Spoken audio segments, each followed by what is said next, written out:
Olá a todos, bem-vindos a um novo episódio do podcast da Bosch. O meu nome é Rui Cardoso, eu trabalho na Bosch, sou diretor de Engenharia na área de Desenvolvimento de Software e Inteligência Artificial para Sistemas de Assistência à Condução e Sistemas de Condução Automatizada. Hoje vamos falar de tomada de decisão, como é que podemos melhorar o processo de tomada das nossas decisões. Connosco aqui um convidado excelente, José Maria Pimentel, um experiente podcaster, mas, importante hoje, um grande promotor do pensamento crítico. Mas não vou ser eu a apresentar-te. Passo-te a palavra. Queres apresentar-te? Sim, posso-me apresentar rapidamente. O meu nome é José Maria Pimentel, sou economista, sou professor universitário de pensamento crítico, mas não só, e sou podcaster, como tu disseste, já... Enfim, podcaster é uma coisa meio presunçosa, não é? Dizer isto desta forma. Tenho um podcast, já há uma série de anos, há 7 anos, e portanto estou muitas vezes do teu lado. E portanto é bom. Foi uma mudança de vez em quando estar do outro lado. Ok, perfeito. Hoje eu sugeria não começarmos já com o tema tomada de decisão, porque interessava pegar se calhar num tópico que é umbilicalmente relacionado, ou seja, o pensamento crítico. Como é que o pensamento crítico, que afeta tanto o processo de tomada de decisão, porque é que ele é importante? Consegues-nos explicar porque é que ele é importante? E digo isto, tem impacto nas nossas vidas, numa perspectiva pessoal, profissional. O que é que nos podes dizer?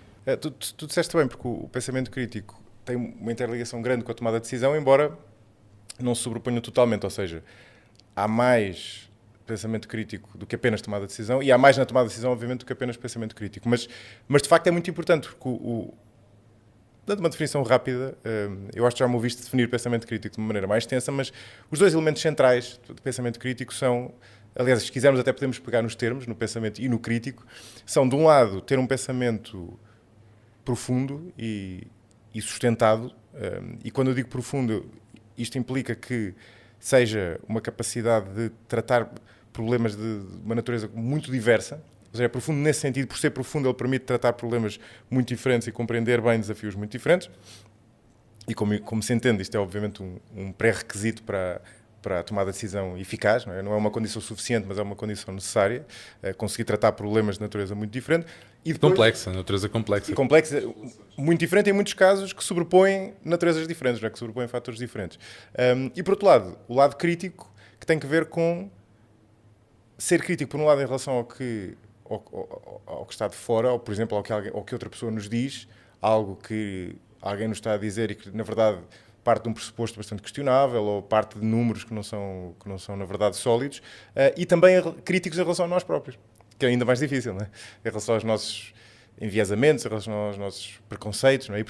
E o lado crítico, obviamente, também está, ou a necessidade deste pensamento crítico também está muito presente na tomada de decisão, para nós não tomarmos uma decisão irrefletida ou alinharmos uma decisão que outra pessoa está a propor, que na verdade tem este tipo de fragilidades ao nível dos dados de que parte, ou ao nível de pressupostos irrefletidos, ou não está a considerar adequadamente o futuro. Enfim, uma série de aspectos que podem muitas vezes estão por trás de mais decisões, não é? E portanto o pensamento crítico tem, como tu dizias, é muito mais, vai muito para lá da tomada de decisão. Portanto, tudo isto é útil no nosso trabalho em áreas que não estão estritamente relacionadas com a tomada de decisão, na nossa vida pessoal, sei lá, enquanto cidadãos, na política, etc. Portanto, é uma skill, uma competência importante em muitas áreas, mas também na tomada de decisão. Não é? Certo, sem dúvida. E até diria que, mesmo no processo de tomada de decisão, estamos a falar de algo que nos afeta não só o antes, como é que nós analisamos as informações que vão sustentar uma determinada decisão, mas também como é que nós usamos isso para antecipar uma potencial consequência. E aqui tu mencionaste algo que eu sou especialmente interessado, que é nos vieses, porque isso é extremamente influenciador de todo o processo.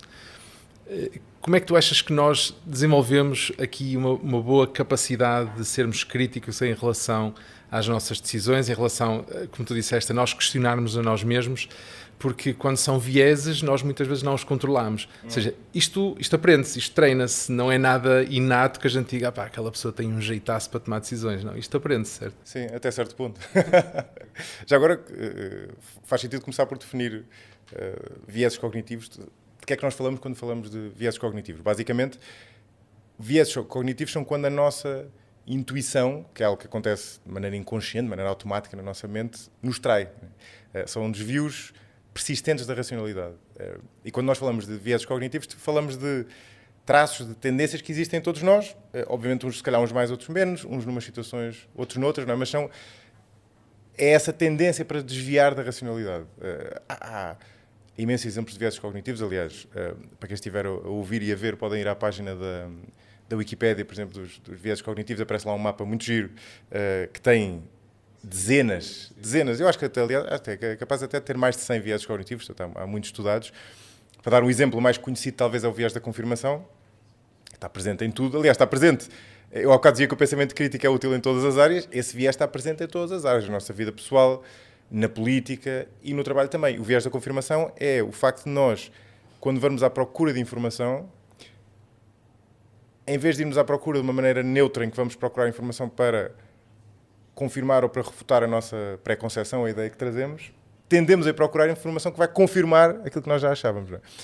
E isto é traiçoeiro porque às vezes achamos que estamos a fazer bem. Não é? Estamos a procurar informação para ter a certeza que aquilo está correto. Certo, mas é preciso ir procurar informação ativamente que também que vá no sentido contrário ou que sustente outras alternativas, enfim, outras ideias, o que quer que seja. Ainda a tua pergunta, o que é que nós podemos fazer para ultrapassar isto? Mencionaste aqui o viés da confirmação e acho que é um excelente exemplo. Como é que nós, que estamos enviesados, a achar que estamos a tomar a decisão certa, estamos a ir, no fundo, de encontro àquilo só que nós queremos saber, o que é que nós devemos questionar-nos? Como é que nós conseguimos perceber que estamos a ser enganados, digamos? Há duas partes da solução. Aliás, antes disso, algo que ajuda, mas só vai até certo ponto, é nós termos noção desses vieses. Portanto, nós estarmos sensibilizados para essa nossa tendência, por exemplo, da confirmação, ajuda-nos a cair menos nesse viés. Mas o mundo é demasiado complexo, nós temos tempo a menos e, portanto, no dia-a-dia é muito difícil. Na prática é muito difícil nós fazermos isso. E, sobretudo, nas organizações que envolvem muitas pessoas, que envolvem, enfim, desafios complexos também, é particularmente difícil fazer isso. E, portanto, a solução para, eu não diria evitar vieses, mas mitigar os vieses, passa por decidir, por um lado, de uma maneira mais sistemática, mais organizada, digamos assim, e por outro lado, ou seja, ter um processo, no fundo, de tomada de decisão, e por outro lado, tirar partido da maneira certa do que eu costumo chamar, e já me ouviste usar este termo, inteligência coletiva, que é, no fundo, teres nas organizações, na nossa vida pessoal não acontece tanto assim, tu tens muitas pessoas e, portanto, podes tirar partido dessa inteligência coletiva.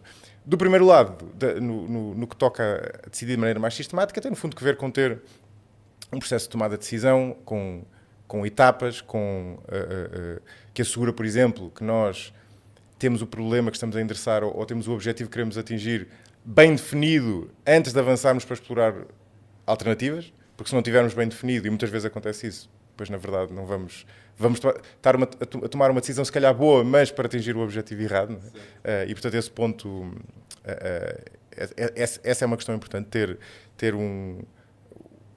estabelecido as várias etapas da tomada de decisão. Não é? Depois, por exemplo, ainda na vertente de ter um processo de tomada de decisão sistemático, ir à procura do máximo de dados possível e não seguir apenas a nossa intuição, porque muitas vezes a nossa intuição sofre de viés, por exemplo, outro viés que não falámos, do excesso de confiança. Não é? Nós estamos tão investidos neste projeto que achamos que ele vai correr bem e que nós vamos conseguir controlar os prazos todos. E se calhar é útil olhar para trás e ver, ok, em projetos semelhantes, que derrapagens é que houve, se é que houve, a nível de tempo, a nível de gastos, em produtos, se estivermos a lançar um produto, quando lançámos um produto, quantas vezes é que ele foi bem sucedido e quantas é que não foi, para tentar, no fundo, balizar o nosso otimismo. Não é? Isto tem tudo a ver com, e há outras questões, mas tem tudo a ver com o primeiro fator, que é o processo. Não é?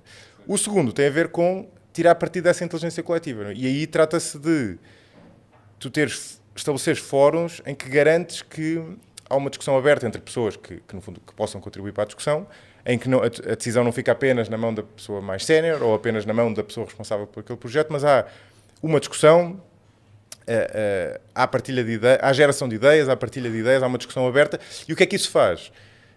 E porquê é que isso ajuda a mitigar os vieses? Porque só a mitigar, não? O lado negativo disto é que os vieses existem sempre, mas como eu dizia há pouco, nós temos, embora estes vieses sejam universais, nós temos tendências diferentes. Então, se calhar, vai haver um caso em que eu estou tão investido no projeto que estou se calhar ser vítima de um certo excesso de confiança, e tu, Rui, que estás fora do projeto, não estás a ser vítima daquele viés, ou pelo menos na mesma dimensão. Não é? Portanto, vais dar voz a uma perspectiva contrária e vais olhar para aquela questão com outros olhos e se calhar vais dizer, então, mas espera, esses números vêm de onde? Se calhar, lá está, os números passados o que é que dizem? Não estarás a partir do pressuposto de que isto vai acontecer? E se isso não acontecer, como é que é? Certo, e esse aspecto estás a falar agora é interessante porque em ambiente empresarial acontece muito da decisão poder ter que ser uma decisão coletiva. E aqui já entraste até num aspecto que me interessa muito, que é como é que em equipa, como é que tu, quando não tens, digamos, eu não diria a capacidade, mas às vezes a confiança, ou às vezes não te sentes com os dados suficientes para tomar a decisão e envolves uma equipa na tomada de decisão, não é? Que perguntas é que nós podemos proporcionar numa equipa para garantir que estamos a sustentar-nos, não só estamos, digamos, a passar a responsabilidade da decisão, não é essa a perspectiva? Não é a ideia, exatamente. Sim, não é a ideia, mas como é que nós podemos, que tipo de perguntas nós podemos fazer à equipa para que ela nos possa suportar no processo de tomada de decisão, para que até possamos eliminar alguns dos vieses, como estavas a dizer. Parte da resposta parte vem naturalmente, é basicamente dar a hipótese à equipa de fazer essas perguntas, e muitas perguntas vão surgir naturalmente. Depois também há um lado em que se pode treinar as perguntas. E há uma formação que eu costumo dar, e por acaso já dei na voz, da chamada técnica das perguntas incisivas, que trata precisamente de treinar essa abordagem, não é? Treinar nas pessoas essa abordagem. E basicamente, essa técnica das perguntas incisivas é, no fundo, uma checklist de perguntas de pontos de entrada num problema, de pontos de entrada diferentes, que são maneiras de gerar essa discussão produtiva e de, no fundo, despertar o pensamento crítico, digamos assim. Não é? E esses pontos de entrada, essas perguntas de entrada têm aspectos muito diferentes. Uma pode ser, o que eu falava há bocadinho, para esclarecer exatamente a natureza do problema ou do objetivo, qual é o problema que nós queremos, de facto, resolver, qual é o objetivo que queremos, de facto, atingir. Não é? Ou pode ter que ver com detectar pressupostos implícitos que estão no teu raciocínio, a nível de coisas que nós estamos a achar que vão acontecer e se calhar não é óbvio que venham a acontecer, sei lá, uma autorização do organismo estatal, uma coisa qualquer do género, ou estamos a assumir uma analogia com outro projeto que se calhar não é válida. Outras perguntas têm a ver com, por exemplo, se estivermos a tratar de um problema, o que é que o causou e que confiança é que nós temos nessas causas, há aqui mais do que uma causa, como é que elas interagem, uma série de coisas, consequências da tomada de decisão, alternativas que temos em cima da mesa para tomar a decisão e o pior que pode acontecer numa decisão é falhar naquele passo que eu já falei duas vezes, da identificação do problema ou do objetivo. E, portanto, se ele estiver mal identificado, podemos tomar uma ótima decisão. É aquela coisa do garbage in, garbage out, né? Pode estar, a máquina pode ser ótima, mas se entrou lixo, não serve para nada. A seguir é esse, se tomarmos uma decisão pensando avaliando as consequências, avaliando o impacto de alternativas, sem chegar a considerar aquela que poderia ser a melhor alternativa, também, na verdade, não estamos a tomar a melhor decisão. Não é? Portanto, esse também é outro elemento importante. E, portanto, isto é só um exemplo, mas no fundo, seja com esta técnica ou quer que seja,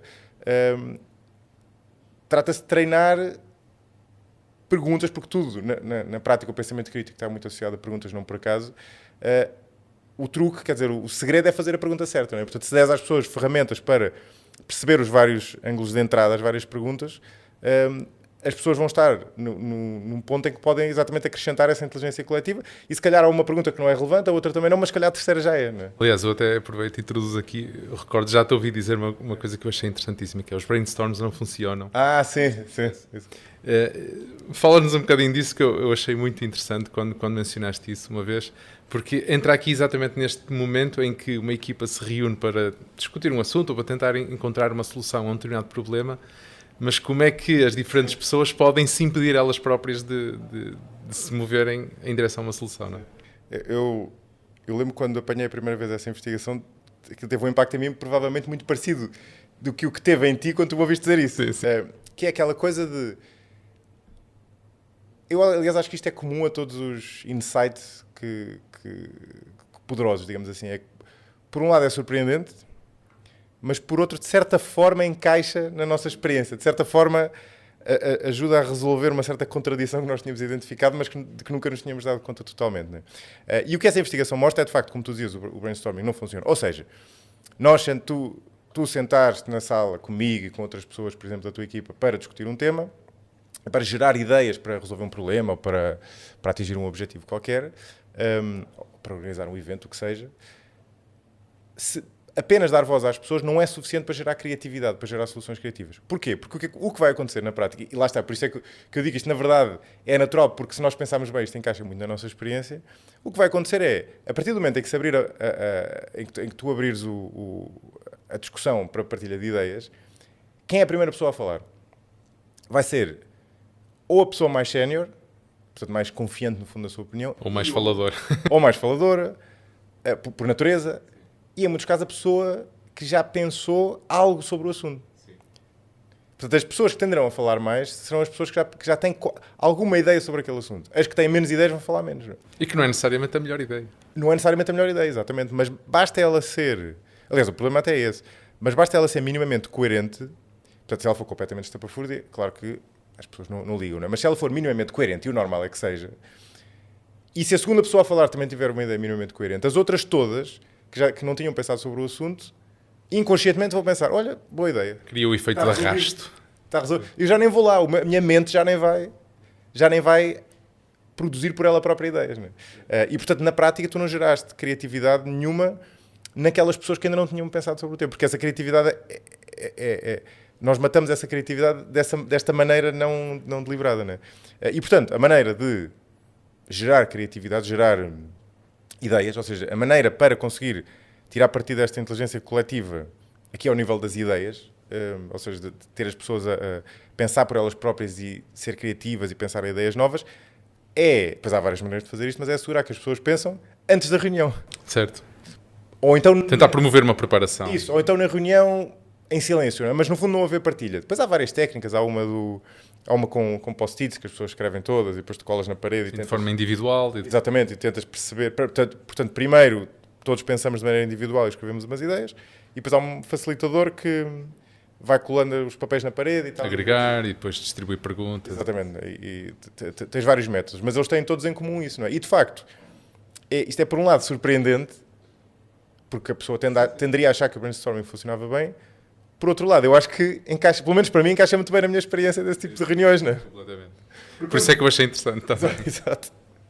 Mas olha, já agora introduzia aqui outro aspecto, que empresas como a Bosch trabalham muito em desenvolvimento de produtos, desenvolvimento tecnológico, assumem muitos riscos, muitas vezes têm que tomar decisões com escassez de dados, é algo que acontece na nossa realidade. E muitas vezes a arma nestes ambientes é a intuição. E a intuição, ela que não é propriamente um garante de estarmos a ir por um bom caminho. Não é? A intuição também é muito falível, é altamente emocional, está sujeita ao ruído, o ruído naquela perspectiva do Daniel Kahneman, que são aquelas coisas que nós nem nos apercebemos que existem, mas estão ali sempre a influenciar a nossa intuição. Sim, pode ser a hora do dia, por exemplo, não é? Eu achei incrível, tomadas de decisão que, dependendo da hora, são completamente diferentes. Como é que se balançam as duas coisas? Que é, por um lado, interessa-nos ter a estrutura, a análise causal e a análise de causa e efeito, tentarmos perceber os vieses, seja de confirmação, seja do que for, mas depois temos a intuição que chega a um ponto que se calhar nós temos que a ativar porque faltam-nos dados para conseguirmos conciliar uma decisão. Como é que se balançam estes dois? Sim. Aliás, o desafio, como tu disseste, não é apenas da intuição. Todas as decisões, ou a maior parte das decisões, são tomadas no mundo complexo, são tomadas num ambiente de incerteza, são tomadas com informação limitada, ou pelo menos imperfeita, até pode haver muita informação, mas tem muito ruído, aqui o ruído noutro sentido, e são tomadas com base numa mente, num processo mental que tem por base a nossa intuição, que é construída com base na nossa experiência acumulada, que é falível e tem por base aqueles vieses cognitivos que falávamos há bocado. A intuição é um caso engraçado, porque os vieses, no fundo, para quem está a ouvir e a ver, os vieses são quando a intuição funciona de maneira estruturalmente errada. Não é? Portanto, há essa nossa tendência para nos desviar da racionalidade.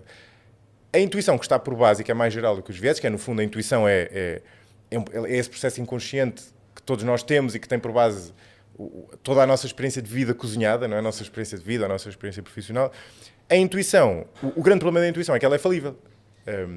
Ou seja, ela é muito forte em vários aspectos, no sentido em que se eu viesse para aqui trabalhar amanhã, tu terias uma intuição em relação aos desafios com que eu lidaria muito mais forte do que eu podia ter, não é? E, portanto, a tua experiência que alimenta a intuição é muito boa. No entanto, ela é falível. E é sobretudo falível neste ambiente que é complexo, incerto, com informação limitada e que, portanto, tem muitas dimensões diferentes e se calhar confronta-te com desafios que não são exatamente os desafios em que tu construíste a tua intuição. A resposta é aquilo que falámos há bocado, não é? A resposta, no fundo, é ter esse processo de decisão sistemático, ordenado, digamos assim, quer dizer, estruturado, e tirar partido dessa inteligência coletiva para, no fundo, ir buscar também a intuição das outras pessoas. No entanto, e há aí um ponto que tu tomaste que às vezes é uma reserva que se coloca a este tipo de ideias que eu estou aqui a defender, é importante que esse processo implique também que a decisão tem que ser tomada num determinado prazo.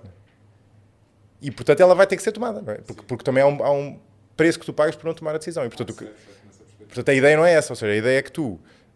imagina que tu eras o responsável por essa decisão. Ao ter um processo que assegura que tu segues todos os passos, que olhas para os dados necessários e abrir a porta a que outras pessoas partilhem as suas ideias, partilhem as suas opiniões contrárias e tenhas esse processo de decisão, no fundo estás a mitigar o máximo possível o lado falível da tua intuição e os vieses cognitivos. Mas vai haver um momento em que tu vais ter que decidir. E aí vais também usar a tua intuição. Não é? Vais continuar a usar a tua intuição e, em certo sentido, é bom, porque a tua intuição tem algo de bom, não é? E vais ter que decidir, não é? Porque lá está, pagas um preço também por não decidir. Aí o segredo, ou depois disso, o segredo é teres um outro processo de aprendizagem com a tomada de decisão, não é? Em que tu tomas decisão, uma decisão qualquer, lançar um produto, enfim, o que quer que seja, e depois vais avaliar o impacto que essa decisão teve e podes depois iterar, podes alterar ligeiramente a decisão porque percebeste que A, B ou C não funcionava exatamente assim, então iteras no sentido de alterar ligeiramente a decisão, ou até podes voltar atrás, se for possível voltar atrás na decisão, e podes também aprender com os erros, porque há sempre erros, não é? Nesse processo de tomar a decisão, e melhorar o processo para a próxima vez. Sim, até porque a intuição tende a ser mais, digamos, mais útil em, digamos, processos mais padronizados. Se for uma decisão com elementos muito novos, eu acho que aí é que é a maior dificuldade. Sim. Tu falaste do Daniel Kahneman há bocado, que ganhou o Prémio Nobel da Economia por esta investigação. Não foi porque ele já tinha morrido, mas ele fez grande parte da investigação com o Amos Tversky, que era outro economista, outro psicólogo, na verdade. E o que eles mostravam é muito engraçado. Eles estudaram as condições em que a nossa intuição funciona melhor. E basicamente é no ambiente, como tu dizias, relativamente padronizado, relativamente previsível e no qual tu consegues obter feedback. Ou seja, consegues perceber o impacto das tuas decisões.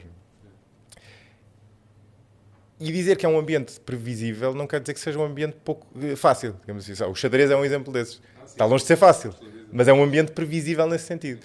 Ou, por exemplo, outro exemplo que eu gosto muito é o exemplo dos desportos.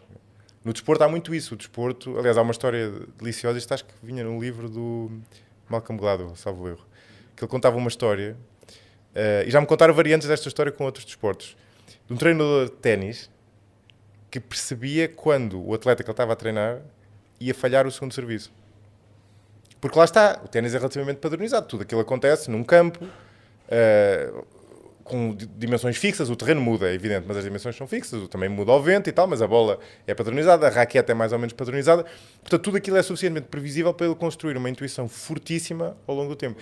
E ele tinha uma intuição quase de 100% para quando o jogador ia falhar o segundo serviço. Qual era o problema? Isto é fascinante porque mostra depois também quão misterioso tudo é. Ele não percebia porquê. Ou seja, ele não sabia identificar porque é que ele falhava. Então, imagina que eras tu e não podias dizer, não, Rui, estás a mandar a bola alto mais, ou estás a mandar a bola baixo mais. A postura é diferente. Ou a postura, ou whatever, não é? Ou o swing da raquete. Não. Ele não sabia dizer isso, então aquilo não lhe servia de nada. Era fortíssimo, era quase... Era um exemplo em que a intuição era muito fidedigna, não era muito... Podia-se confiar nessa decisão, nessa intuição, perdão, só que ele não conseguia fazer nada com aquilo. Que é um caso engraçado, mostra quão misterioso tudo isto é. Né? Principalmente neste aspecto da intuição. Eu não consigo deixar de tocar na parte da inteligência artificial, numa perspectiva muito, digamos, leve, acho eu.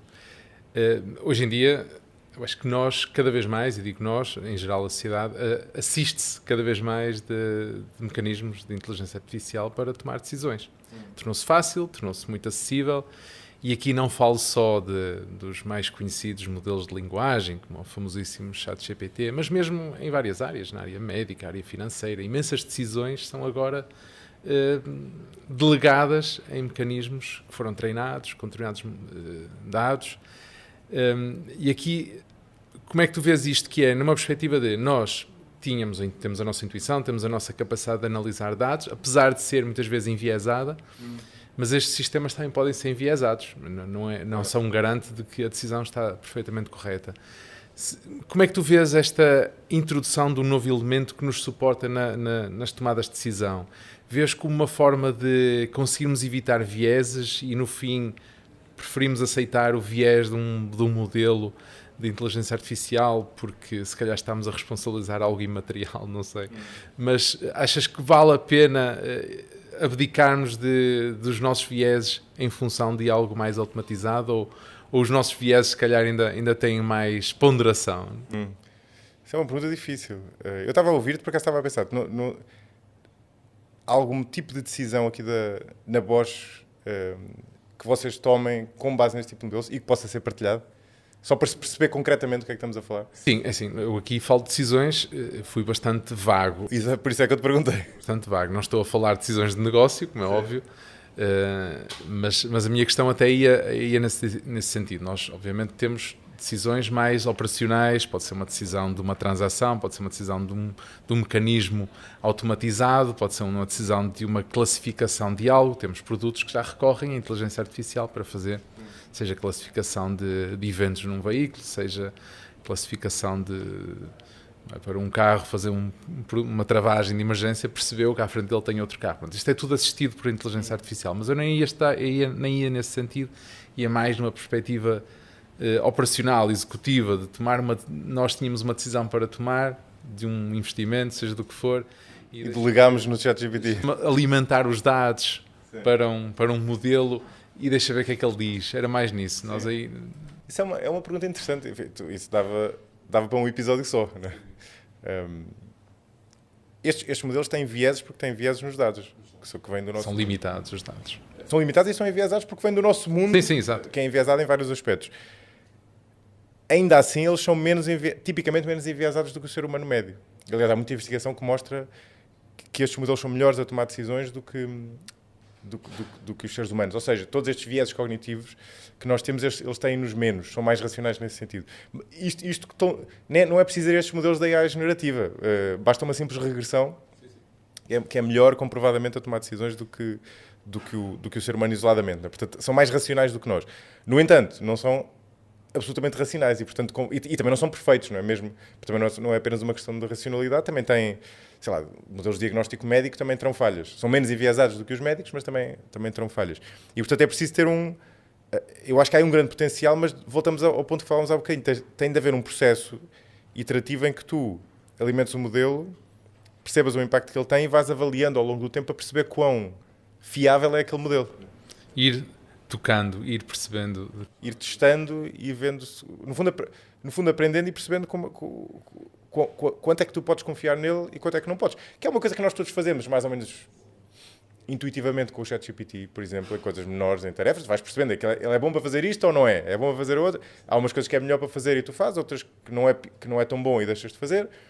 Há umas no meio que se calhar tu vais iterando e vais mudando o prompt para conseguir ser um bocadinho melhor. Mas no fundo é essa a ideia.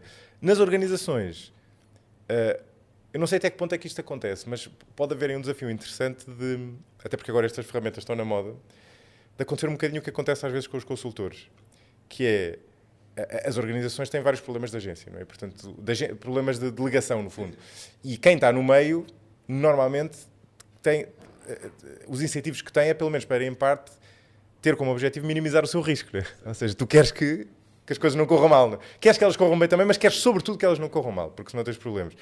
E pode acontecer com estes modelos, se calhar está acontecendo em algumas organizações, que as pessoas recorram a eles como recorrem muitas vezes aos consultores, que é ter uma justificação para a tua decisão. Então, se a decisão correr mal, Não, está bem, mas os consultores é que recomendaram, não é? Não, foi a ferramenta da IA que recomendou, não fui eu. Né? Ainda por cima agora é algo imaterial, algo que está lá a algures. E como está na moda, a pessoa pode sentir que isso a defende bastante, não é? Porque depois se o teu administrador, enfim, ou o que quer que seja, te via perguntar porque aquilo correu mal, tu dizes, não, mas eu utilizei a ferramenta que era suposto utilizar, não é? Agora é o state of the art, não é? Isso é um risco, é desresponsabilização. Isso, exatamente. Não é? Muito bem, infelizmente vamos ter que... Já passou? Já passou. A sério? É Incrível. verdade. Acho que tínhamos aqui tema para muito tempo de conversa. Eu espero que tenham gostado. Eu gostei bastante. Aqui agradeço ao José Maria. Obrigado. Espetacular. Acho que não consigo imaginar muitos convidados melhores que o José Maria para falar sobre este tema. Portanto, espero também que a vossa curiosidade sobre o tema tenha crescido, pelo menos, ou confirmado algum do interesse que tinham. E pronto, continuem a seguir-nos nas redes sociais, nas plataformas digitais que nós temos e até uma próxima.